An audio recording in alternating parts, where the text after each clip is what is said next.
Olá, eu sou a Elidiane, bem-vindo ao documentário sobre o iluminismo.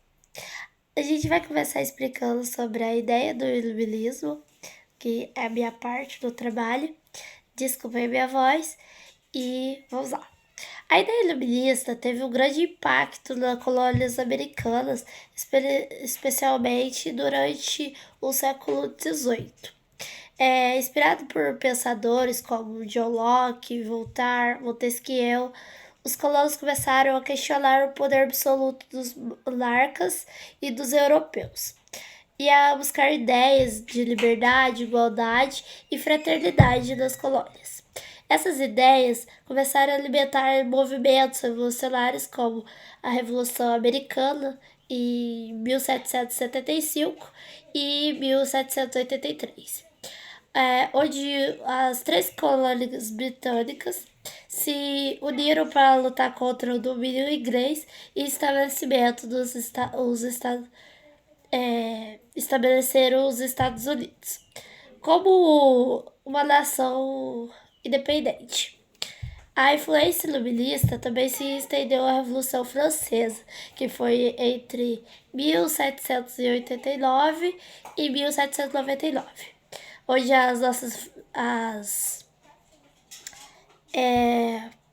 massas francesas contra aquele sistema monarco opressivo que resultou na derrubada do regime aristocrático e também na ascensão de ideias republicanas.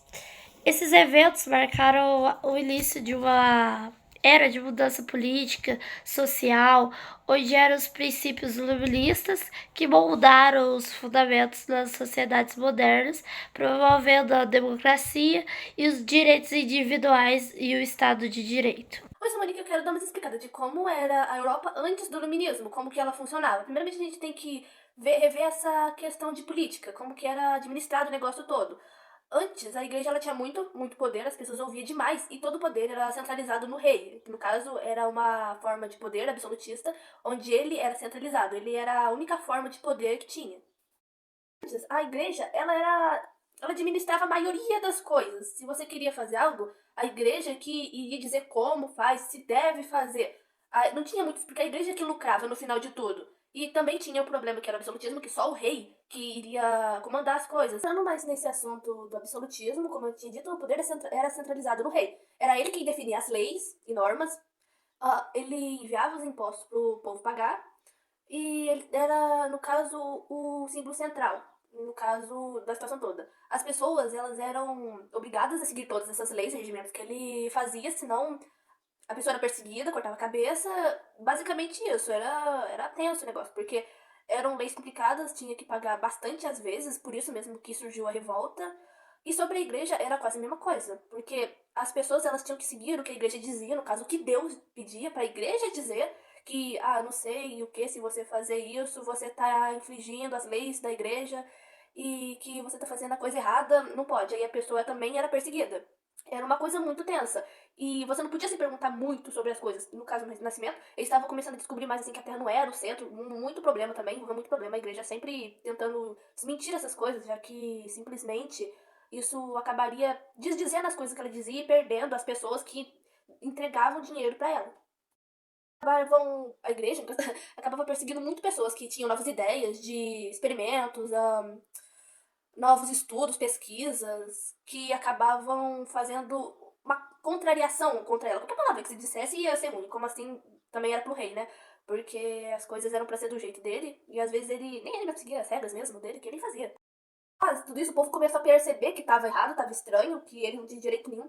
Isso gerou revoluções, movimentos contra essa situação para mudar. O melhor exemplo de um movimento, uma revolução que ocorreu foi a francesa, ocorreu assim. Na França, que foi uma época complicada, eles tinham acabado de sair de uma guerra, o país estava passando por uma crise enorme, e o rei começava a mandar mais impostos, cada vez mais caros. Então a população vendo aquilo, que tinham três níveis. Tinha o rei, tinha a burguesia e tinha o resto lá, que eram camponeses. No caso, que a maioria era dos camponeses, e que eram mais pobres. Vendo essa situação, resolveram começar a revolução. Eles partiram começando quebrando o Bastilhão, que era onde ficavam os inimigos do rei, politicamente, E então, após isso, essa problemaiada, deu-se uma forma de poder é, constituinte, que não era exatamente o rei que mandava, era a partir de uma assembleia. O rei não estava muito feliz com isso, não. Ele queria mudar, então ele acabou indo embora, saindo, escondido, para tentar pegar a ajuda de outros países absolutistas. Ele foi descoberto, prenderam ele, deram mais uma chance. Ele, um ano depois, descobriram que ele estava planejando com outros países, e ele foi condenado por traição. E então foi guilhotinado. Então continuou grande coisa. Aí começou um período chamado terror, que todo mundo que ficasse do lado do absolutismo, da monarquia, que já tinha até acabado, mas seriam mortos. Isso durou muito tempo, muito tempo, e mudaram muito as formas de governo de lá pra cá. E no final de tudo, a Revolução Francesa acabou acabando por causa de um golpe de Estado de Napoleão Bonaparte. Olá, eu sou o Thiago Henrique Rodrigues e vou apresentar com vocês agora as diferenças do iluminismo da Europa para a América e os principais pensadores. As principais diferenças do iluminismo para a Europa, da Europa para a América, são que na Europa os interesses não eram de roubar o rei, era frear os poderes do rei. E nas colônias, os interesses eram sim a independência, ter os processos de independência, ter a liberdade constitucional, o poder do povo, a democracia, mas a monarquia não largava o osso. O osso foi nas colônias. A monarquia agarrou as colônias. Ela não queria soltar. Por quê? Porque dava dinheirinho, dava lucro, dava os materiais, dava ouro. Eles não queriam largar. Aí o que acontece? As guerras de independência, como a guerra de independência americana, a guerra de independência mexicana, a guerra de independência brasileira. Também a Revolução de Tiradentes foi um desses atos, entre outros. Os principais pensadores que apoiavam essas ideias na Europa foram Montesquieu, Rousseau, Voltaire, entre outros, John Locke, entre outros. Na América foram Benjamin Franklin. Continuando, depois de Benjamin Franklin foi General George Washington, pai do exército americano, Thomas Jefferson, pai da Constituição, Jonathan Smith, entre outros. Oi, gente, meu nome é Mariana e eu vou falar um pouquinho sobre a independência americana, que foi no século XVIII, que foi em diferentes épocas e regiões.